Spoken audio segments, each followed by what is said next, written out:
वो फल हमको मिल गया जो हमने आपको क्रोधित किया, रूस बढ़ाया। हे भैया लक्ष्मण, अब कृपा करके कोई जाए, प्रभु मेरे स्वामी से बताए कि हमारा हरण करके दशानन जा रहा है।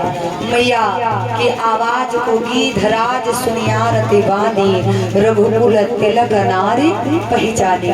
गीधराज जटायु ने पहचान लिया क्योंकि पंचवटी में रहने से पहले गीधराज से भेंट भई, बहुविधि प्रीति बढ़ाए, गोदावरी निकाट प्रभु रहे पर अनुग्रह छाए। गीधराज से दर्शन किया था, पहले भेंट हो गई थी।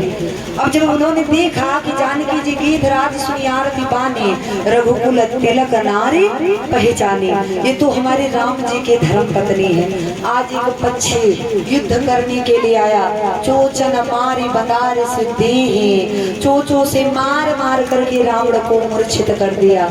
जब रावण उठा, लज्जित हो गया, तो उसने शस्त्र को उठाया, कांटे से पंख गिरा खग धरने, पंखों को काट दिया। और पंखों के सिवा कोई पक्षी उड़ नहीं सकता है। अब वो गीधराज जटायु राम राम कहते हुए पृथ्वी पर गिर गए। इधर महाराज जानकी जी को ले जाकर अशोक वन में अशोक वृक्ष के नीचे विराजमान कर दिया। इधर जब भैया लक्ष्मण को आते हुए राम जी ने देखा, राम जी ने कहा भैया क्या कारण है, जानकी जी को अकेले छोड़कर काय आ गए। लक्ष्मण जी ने कहा प्रभु आप ही ने तो भैया लक्ष्मण पुकारा था। मैया ने जब सुना तो मैया ने कहा जाओ, राम जी धर्म संकट में है, इसलिए आज पहली बार आपकी आज्ञा का उल्लंघन करके मैया की आज्ञा को मानकर मैं आया हूँ। वो आवाज किसकी थी? राम जी कहते हैं मारीच बना था माया मृग, और ये गहरी चाल उसी की थी। अंतिम स्वर में मरते मरते, अंतिम स्वर में मरते मरते, आवाज विशाल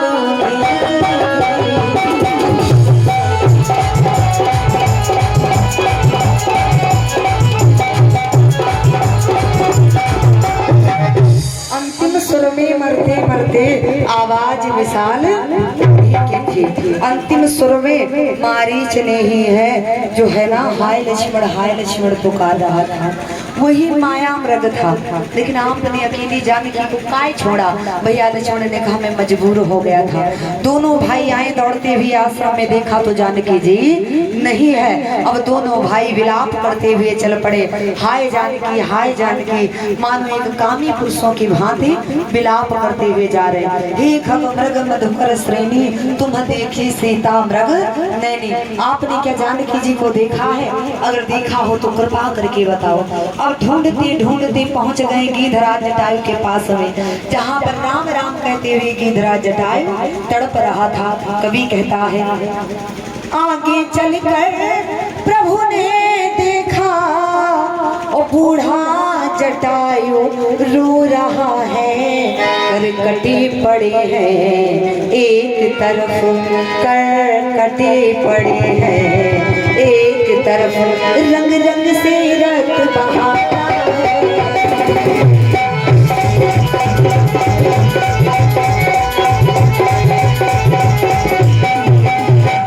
रंग रंग से रक्त की धारा बह रही है। जटायु जी को गोद में उठा लिया।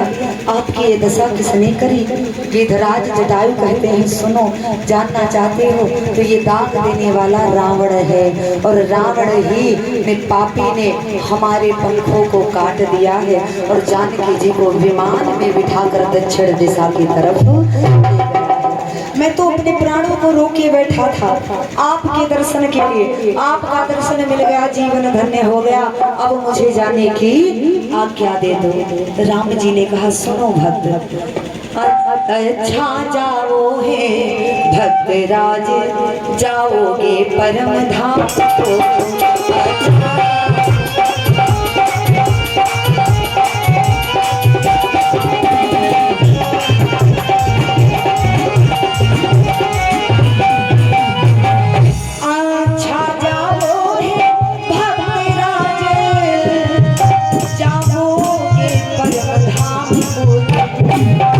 जाते जाते इतना सुन लो,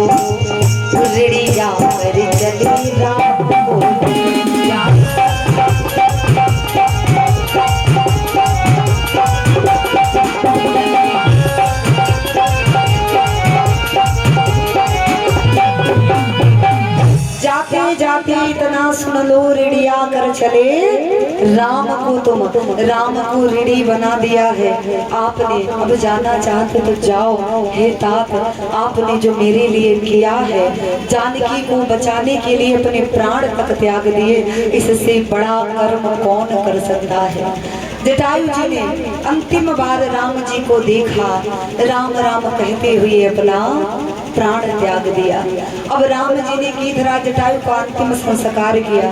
अंतिम संस्कार करने के उपरांत आज सुंदर दिव्यासन पर विराजमान हुए।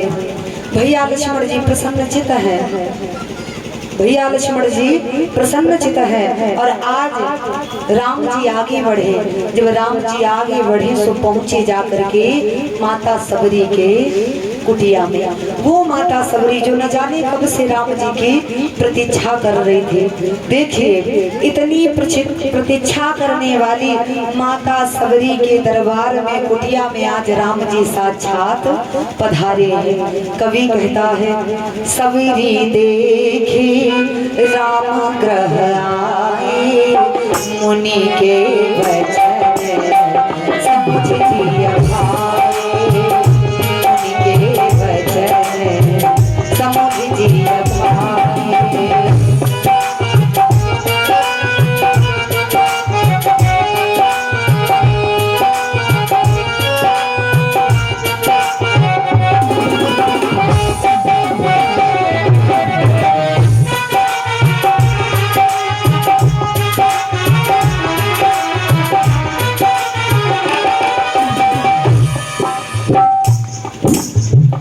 सबरी देखे राम ग्रह आए, मुनि के वचन समझिए भाई।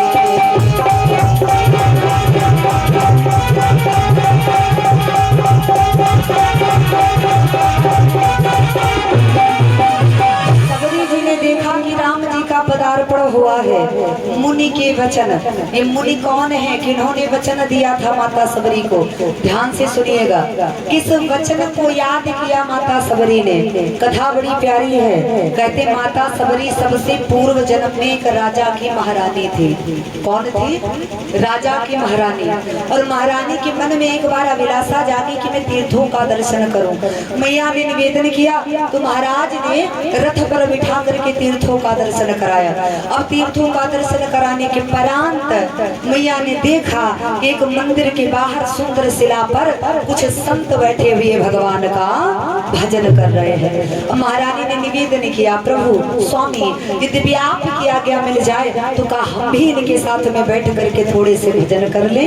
राजा ने कहा सुनो, अरे आप महारानी हो महारानी, और महारानियों को शोभा नहीं देता मैं संतों के मध्य में बैठ कर भजन करो, इसलिए सुनो फिर कभी आना तो भजन कर लेना, इस समय जरूरी नहीं है। मैया को बड़ा कष्ट हुआ, यद्यपि परमात्मा आज मुझे महारानी न बनाकर पैदा करता तो आज मुझे संतों के सामने भजन करने का अवसर गंवाना न पड़ता, मुझे भी भजन करने को मिलता।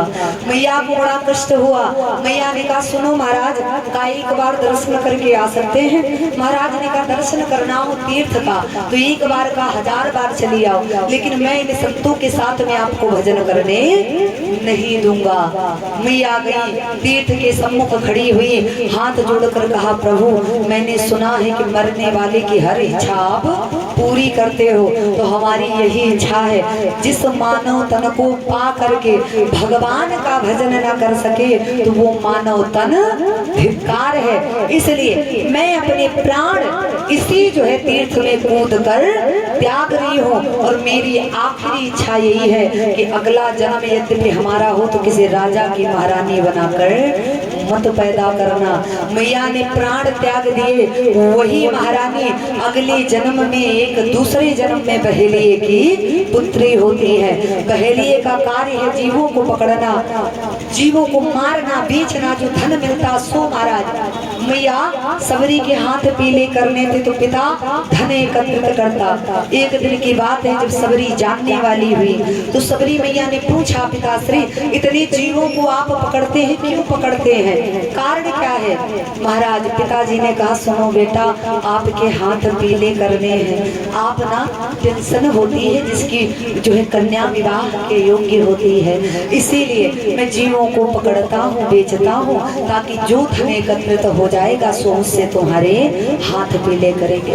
और सुनो बेटी, हमें ना अपने मित्र के वहां जाना है, और ये जितने भी जीव हमने बंद किए हैं, जो जो खरीदने के लिए आए उसको दे देना, और जो धन मिल जाए सो सुरक्षित रख लेना।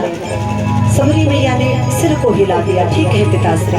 अब पिता तो चले गए, इधर सबरी मैया ने सोचा, हानि लाभ जीवन मरण यस अपयस विधि हाथ, जन्म देने वाला भी वही है और मारने वाला भी वही है। मैया ने सोचा, जिनको आजाद बनाया है उनको मारने वाले हम कौन होते हैं? मारने वाला है भगवान, बचाने वाला है भगवान, पालना बाका होता उसका, पालना बाका होता उसका, जिसका रक्षक दया निधान, मारने वाला है भगवान, बचाने मारने वाला है भगवान, बचाने वाला है भगवान, मारने वाला है भगवान, बचाने वाला है भगवान।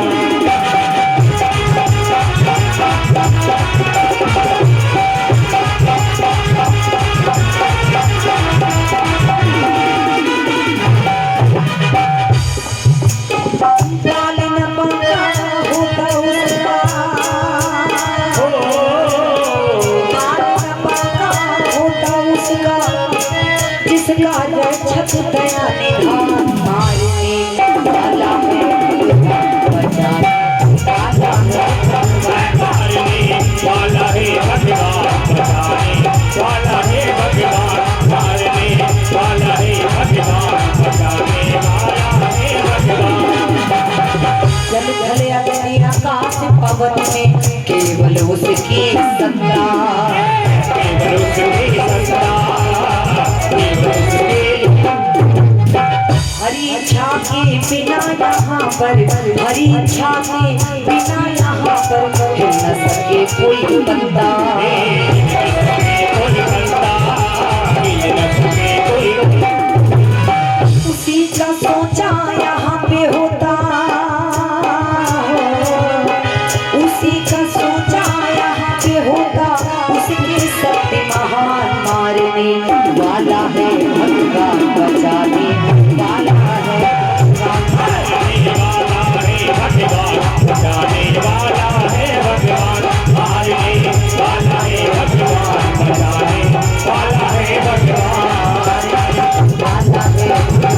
बचाने वाला है, मारने वाला भी वही है और बचाने वाला भी वही है। मैया ने सोचा, जिस प्रकार से किसी पुरुष के बेटे पर आँच आ जाए तो क्या उसको शांति मिलती है? आपके पुत्र को कोई मार दे, आपको दर्द नहीं होगा? तो क्या पक्षियों में कोई किसी का पुत्र नहीं होता? वो बेजुबान है तो क्या उनको दर्द नहीं होता होगा? मैया सोचती है, आज क्यों आंखें अश्कों में भर आई है, तेरी करनी है आज तेरा रंग लाई है, आज क्यों आंखें अश्कों में भर आई है। जिसने जो करोगे, कल को यद्यपि आपके संतान पर आ जाए तो समझ लेना मेरे द्वारा भी कभी अपराध हुआ है, आज उसकी सजा विधाता ने हमें दिया है। महाराज माता सबरी ने सोचा, एक मांग को सजाने के लिए हजारों बेजुबानों को बलि चढ़ा दिया जाए, तो ऐसी मांग आग का सिंदूर मुझे नहीं चाहिए। मैया ने सारी जीवों को आजाद कर दिया। जब पिता आए पूछा, मैया ने कहा सुनो, मैंने उन सबको आजाद कर दिया। पिता को क्रोध आया, कहा सुनो, इतनी मेहनत से पक्षियों को पकड़ा था, आपने उनको आजाद कर दिया है, निकल जाओ मेरे घर से, फिर कभी कदम मत रखना। माता सबरी जी को बात चुभ गई, मैया चल पड़ी। अब जब मैया चल पड़ी, वन में पहुंची, मृदंग मुनि के आश्रम में जो है जब शिष्य सुबह सुबह बाहर चले जाते तो उनके आश्रम में चौका कर देती, लीप पोत कर देती। अब मृदंग जी आके सुधीरते, बड़ा अच्छा लगता। एक दिन हुआ, 2 दिन हुए, 3 दिन हुआ, धीरे धीरे करते करते कई दिन व्यतीत हो गए। मृदंग जी ने एक बार पूछा कि आखिरकार ऐसा कौन सा शिष्य हुआ है जो हमारे आश्रम की साफ सफाई करता है। मृदंग जी ने एक बार विचार किया, हम आप सभी प्रतिदिन की भांति जाएंगे, लेकिन छिप करके वृक्ष से देखेंगे कि ये सेवा भाव कौन करता है। वृक्ष के पास से छिप गए। अगले दिन माता सबरी आई, चौका लगाने लगी।